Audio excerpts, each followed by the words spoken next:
Vihara Catur Paramita Teluk Sahang 2 Pontianak. Kembali ke channel Ozone Man.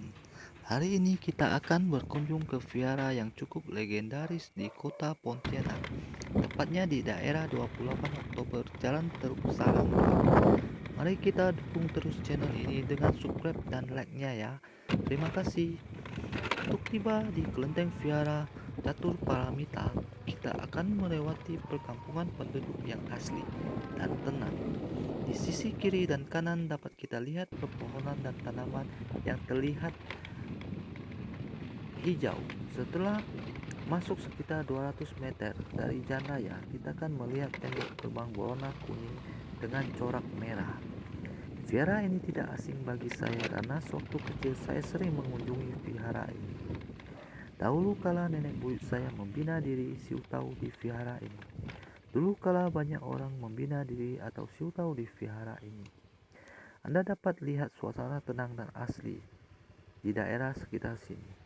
Tembok kuning dengan corak merah ini adalah gerbang menuju vihara ini.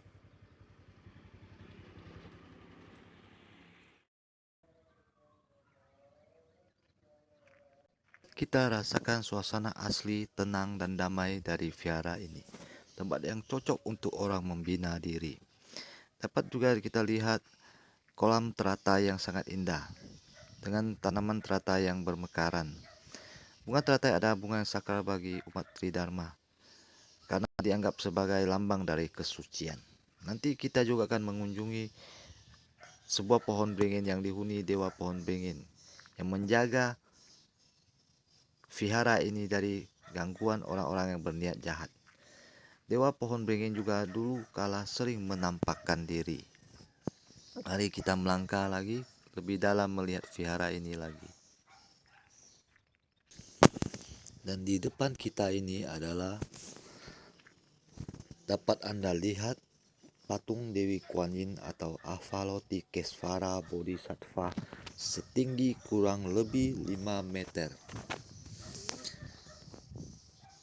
Dengan sebelah kiri kanannya diapit oleh kedua pengawal beliau.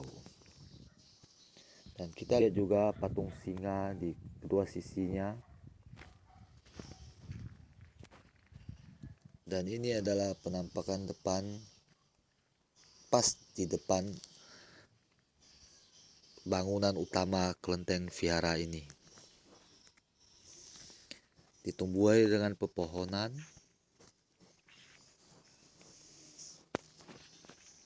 dan kita akan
sangat khas bergaya arsitektur Tiongkok kuno dengan perpaduan sedikit budaya.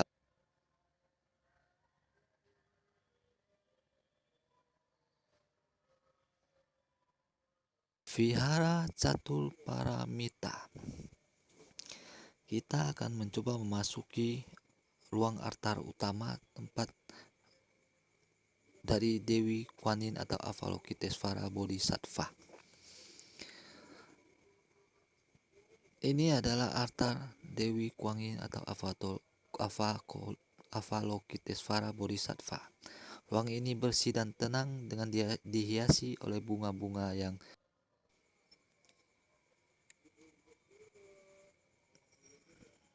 ini gambar neraka tempat manusia berdosa menebus dosa karma buruknya. Apa yang kita tanam pasti akan kita tuai. Jika kita menanam kebaikan, kita akan menuai kebaikan. Jika kita menanam kejahatan, kita akan menuai malapetaka. Dapat Anda lihat sendiri kondisi di sini sangatlah tenang, penuh dengan aura religius. Ini altar dari Macho, Dewi Pelindung Lautan. Dan ini altar dari Buddha Sakyamuni. Seperti halnya vihara-vihara umat Tridharma Mahayana, vihara ini memadukan dewa-dewa Tiongkok dengan para Buddha Bodhisattva dalam ajaran Buddhis. Kita akan melihat lebih ke dalam lagi ruang-ruangannya. Ini ada lemari berisi patung-patung dan foto-foto. Dan ini adalah altar tempat berdoa kepada leluhur vihara ini. Altar para leluhur ini terdapat di ruang paling belakang, ruang utama. Dan foto nenek buyut saya berada di urutan paling kiri. Mereka para leluhur vihara ini adalah orang-orang yang membangun dan membina diri di vihara ini. Mereka menyebarkan ajaran kebaikan dan dharma di vihara ini. Ini foto zaman dahulu para pendahulu vihara ini.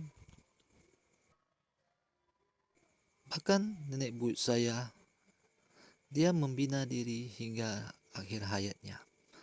Hingga dia pun wafat dalam kondisi duduk bermeditasi. Dapat Anda lihat, ini adalah Buddha Sakyamuni.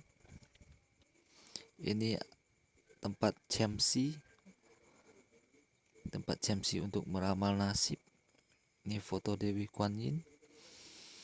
Kita akan terus berkeliling, kita akan coba melihat makam para pendahulu yang membangun dan membina diri di vihara ini, termasuk makam nenek buyut saya.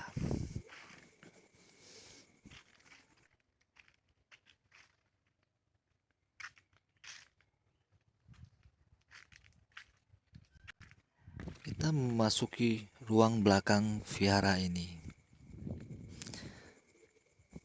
Belakang vihara ini suasana cukup asli, ada tempat duduk untuk bersantai dengan pohon-pohon yang rindang. Tempat yang sangat memberi inspirasi ketenangan dan kedamaian. Ini kita menuju makam para pendahulu leluhur vihara ini.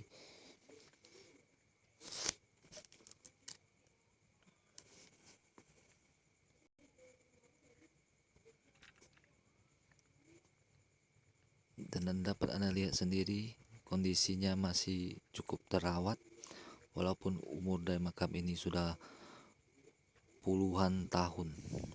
Dan yang sebelah paling kanan adalah nenek buyut saya. Makam ini cukup terawat karena baru direnovasi beberapa tahun yang lalu, belasan tahun yang lalu lah kalau saya tidak salah. Sudah agak lama, saya agak lupa. Dan ini para leluhur dari vihara ini, orang-orang yang membina diri di vihara ini, menyebarkan dharma kebajikan di vihara ini. Dan ini makam dari para pengurus. Ada satu makam pengurus dari vihara ini yang juga membaktikan diri untuk mengurus vihara ini. Dan di sampingnya kita dapat melihat sebuah makam lagi. Nah, ini makam yang berwarna merah ini adalah orang yang dulu menjaga vihara ini hingga beliau meninggal. Namanya Lim Mengki. Dan di samping juga masih ada satu makam. Yang ini saya kurang jelas. Ini makam. Hari sudah beranjak sore. Kita bersiap-siap untuk kembali ke rumah. Suasana vihara ini tidak berubah seperti ketika saya kecil dahulu. Tetap tenang dan damai, mengingatkan saya pada kenangan-kenangan masa lalu. Tempat ini menjadi tempat yang bagus untuk menenangkan pikiran, sejenak menghilangkan beban-beban kehidupan duniawi. Suasana yang tenang dan damai sangat mendukung kita untuk berkomunikasi dengan para Buddha dan para dewa. Tempat kita memohon segala rahmat dan karunia-Nya. Tolong like dan subscribe channel ini ya. Terima kasih sebesar-besarnya.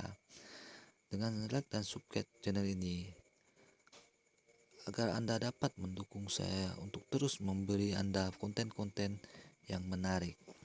Semoga video ini memberi inspirasi positif bagi kita semua. Dengan like dan subscribe channel ini, Anda akan membantu saya membuat konten berjudul berkunjung ke 1000 kelenteng vihara.